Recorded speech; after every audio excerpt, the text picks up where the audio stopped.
coming today. As you all know, you guys completed that needs assessment survey for me, and based off of the results, the top topic that you guys wanted to learn from was classroom management. So I went ahead and created a professional development on classroom management. So let's go ahead and get started. So for our needs assessment results, this is all the data I got from you guys. So thank you again for filling out that survey. Your input really matters. It's really important for me to know what you feel like is needed to help support you in the classroom. So first, let's go ahead and take a look at this. I want you guys to take a look at the pictures.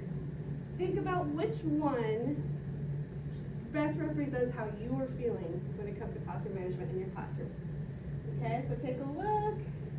There's some different ones there. So go ahead and hold up which number you feel like best represents you. All right, I see a 2, I see a 5. See a 9, okay, that's not bad. That one looks pretty happy, very good. All right, so let's go ahead and move on. What is classroom management? Classroom management is the steps that an instructor takes to create and maintain a learning environment that allows for successful instruction. So when classroom management is implemented, it supports students in managing their behaviors and expectations. Unfortunately, many teachers report a lack of professional development in providing support to improve classroom management. So there are many strategies that could be used in the classroom to help you successfully gain classroom management. Today we will discuss some of those strategies. All right, so I want you guys to take a minute, just look at this quote, read it.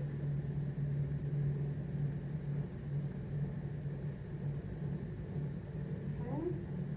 So just take a moment, think about it. Okay. So we're going to turn and talk to the person next to you. Okay, go ahead and share your thoughts. All right, you guys, thank you so much for sharing your thoughts. I really appreciate it. So next, we're going to get into how does classroom management improve job performance, okay? So we've got some different points here. We've got student learning outcomes, teachers' well-being, facilitates positive social and emotional development. So when implementing strategies for classroom management, it overall improves the student's learning environment and therefore leads to an increase in student learning outcomes.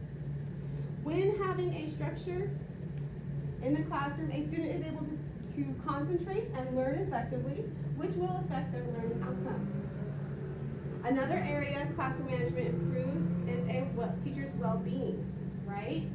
So teacher burnout is real. It's a real common struggle. So one reason this can occur is from lack of classroom management, okay? If we don't have that classroom management in our classroom, you could be exhausted by the end of the day just trying to get through all the things you have to get through to teach these students every day. And if we are struggling with classroom management, it can result in stress and frustration as a teacher. Finally, classroom management, it creates a positive and social environment. This will help students feel supported and will facilitate growth in their social and emotional development. It will help students build a positive relationship with their teachers and their peers. All right, so let's talk about some strategies to apply in the classroom, okay? So our first one is modeling ideal behavior, okay? So what does that mean exactly?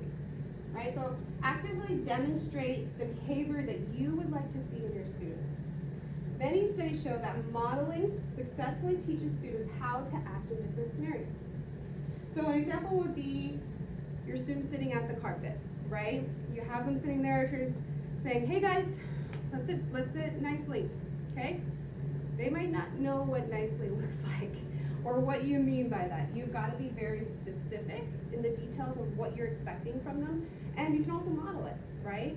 You know, if you're having kiddos who are having a hard time sitting, you can show them, okay, let's first start out with crisscross legs. Show me crisscross legs. You can even sit at the carpet with them. Show them what crisscross legs look like. And then, you know, you could say, all right, great, now hands in your lap, okay? Let's have quiet hands. They're on our legs. We're keeping them safe in our lap, okay? And then you can even say, catch a bubble, right? You want them to quiet down, you know, instead of saying, be quiet, right? I like to use the catch a bubble, so I'll say, oh, catch a bubble. They catch it, and if they stay quiet, they get to keep that bubble in their mouth. But if they start talking, lets the bubble out, something a little fun and exciting to, in a nicer way, to ask them to quiet down, right? And so basically with any expectation we have for our students, we need to have visuals, and we need to be able to model that. We want to model how to treat others. We want to model how we are in the classroom. We can explain, oh, instead of shouting out, we want to model raising our hand or explaining that explicitly, going over these rules each and every day, right? So the next one is displaying rules. So like I was saying, visuals, right? We could display the classroom rules and expectations on the wall and review them regularly, every day, right? Have them up on the wall, go over them.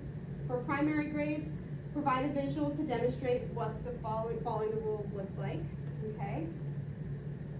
Next is give students praise, okay? So if we see student doing something you asked them to do, right? They're following that expectation, we want to praise that, okay? Rather than just saying, Johnny, you're picking your nose again, or, oh, Johnny, let's not eat our pencil, or whatever it may be, right?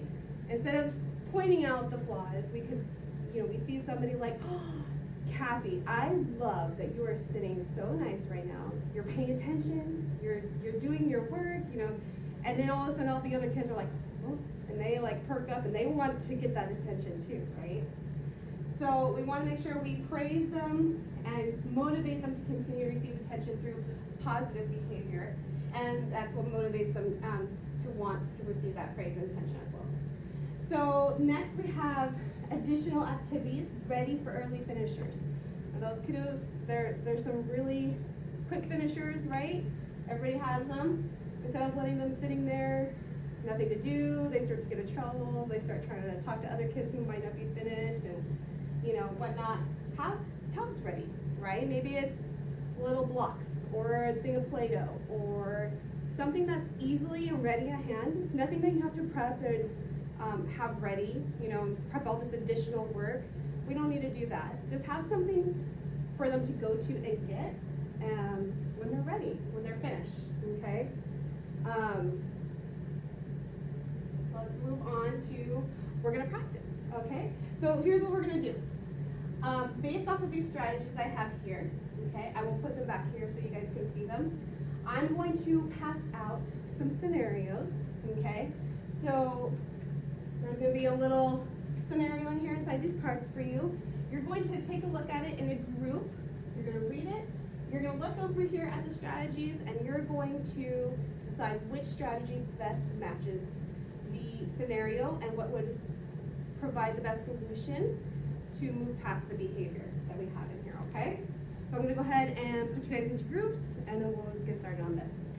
For doing that, I love hearing the conversations going on between you guys, and great job for matching those strategies and figuring out how to apply them in scenarios that you may see in the classroom. So we've learned about some strategies that we can use to implement in the classroom. Well, now let's go ahead and take a look at some mistakes that we may commonly make without even realizing it. We might not mean to, but that might hinder our classroom management. Okay, so we're going to go ahead and take a look at this video, and you're going to discuss afterwards in your groups again, okay? In short, I have made... We're going to now take some time to explore, okay? So we're going to look at some classroom management resources. I have provided you guys these links at your on your Bitleys, okay? So you can go ahead and take a look at them. There's some different ones. We've got Class Dojo, we've got class charts, bouncy balls, and equity maps, okay? So you guys are going to get about 20 minutes just to explore, take a look at the links, see which ones may fit well in your classroom and help you gain your classroom management, increase the classroom management in your classroom, okay? So go ahead and start exploring. I hope you guys enjoyed some of those resources. I hope that you found one or more that may be a great start for you in your classroom. So our last part of this professional development is just I want you guys to add your biggest takeaway. What was something that you found very useful, something you were excited to try? Go ahead and scan the QR code. You can just type it in, and we can discuss and just share what our different biggest takeaways are. All right, thank you guys so much for your participation. I really appreciate you guys joining me.